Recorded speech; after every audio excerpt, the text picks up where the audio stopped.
বাঙালির মাছের সাথে অন্যরকম সম্পর্ক, কারণ আমরা হচ্ছি মাছে ভাতে বাঙালি। তো আমরা তো সর্ষে দিয়ে ইলিশ মাছ খেয়েই থাকি। তো সর্ষে দিয়ে আজকে আপনাদেরকে পাবদা মাছ করে দেখাবো। সেটা হচ্ছে সর্ষে দিয়ে পাবদা মাছের ঝাল। এটা গরম ভাতের সাথে এত মজা লাগে।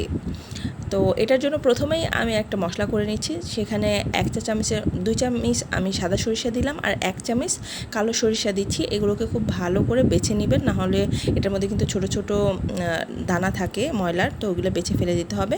6টার মতো কাজু বাদাম নিলাম আর নিয়ে নিচ্ছে হচ্ছে 3টা কাঁচামরিচ। এগুলোকে খুব ভালো করে পানি দিয়ে ধুয়ে আমি 1 ঘন্টার মতো ভিজিয়ে রাখবো। এরপরে কিন্তু এটাকে একটা মিহি পেস্ট করে নিতে হবে। সেটা পাটায়ও করে নিতে পারেন, সেটা মিক্সার গ্রাইন্ডারেও করে নিতে পারেন, আপনাদের ইচ্ছা। তো এটা মিহি একটা পেস্ট করে নেবেন।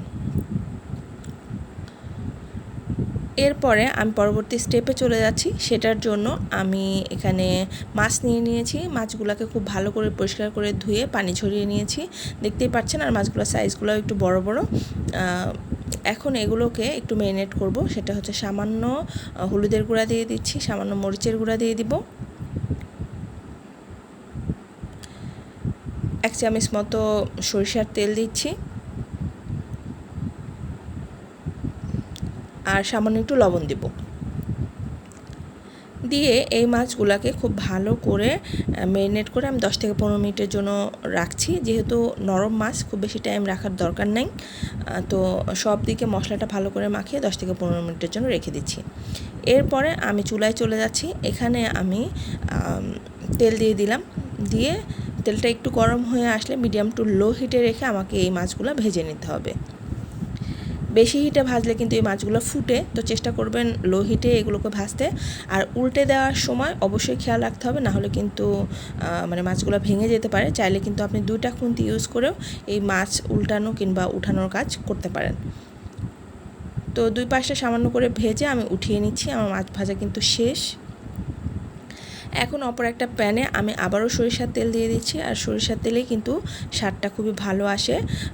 1/2 চামচের মতো দিয়ে দিচ্ছি হচ্ছে কালো জিরা ফোড়ন। একটু ফুটে আসলে এখানে দিয়ে দিচ্ছি হচ্ছে আদা বাটা 1.5 চা চামচ।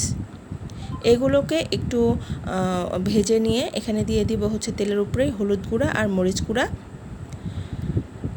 কারণ তেলের উপরে এই 2টা জিনিস দিলে কিন্তু কালারটা খুবই ভালো আসে। তো একটু ভালো করে ভুনে নিচ্ছি। এখন দিয়ে দিব এখানে যে মশলাটা আমি প্রথমে বেটে রেখেছিলাম সেটা, এটাকে দিয়ে সাথে একটু পানি অ্যাড করে মশলাটাকে খুব ভালো করে কষিয়ে নিব। তো বলক চলে আসলে এখানে সামান্য একটু লবণ অ্যাড করে দিচ্ছি।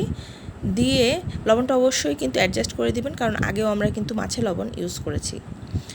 এখন একটু ফুটে আসলে এখানে দিয়ে দিচ্ছে হচ্ছে মাছগুলা দিয়ে কিন্তু উল্টা পাল্টা আর করা যাবে না, তাহলে কিন্তু ভেঙে যাওয়ার চান্স আছে।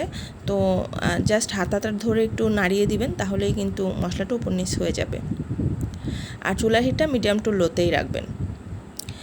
এখন দিয়ে দিচ্ছি আরও 3টা কাঁচামরিচ, আর এগুলোকে মাথাও কিন্তু ফাড়া ছিল যাতে ঝালটা একটু বের হয়। লাস্টে দিয়ে দিব সামান্য একটু চিনি, টেস্টটা ব্যালেন্স করার জন্য। এটা কিন্তু খুব ভালো একটা স্বাদ অ্যাড হয়। আমার রান্না অলমোস্ট ডান। এখন আপনাদেরকে আমি একটু সার্ভ করে দেখাচ্ছি। এটার স্বাদের কথা আমি আর বলবো না, আপনারা বাসায় একটা বার হলেও বানালেই বুঝতে পারবেন। ভিডিওটা ভালো লাগলে অবশ্যই একটা লাইক করবেন, আর আপনাদের মূল্যবান মতামত আমাকে কমেন্টে জানাবেন। ভালো থাকবেন সবাই, দেখা হবে নতুন কোনো ভিডিওতে। আল্লাহ হাফেজ।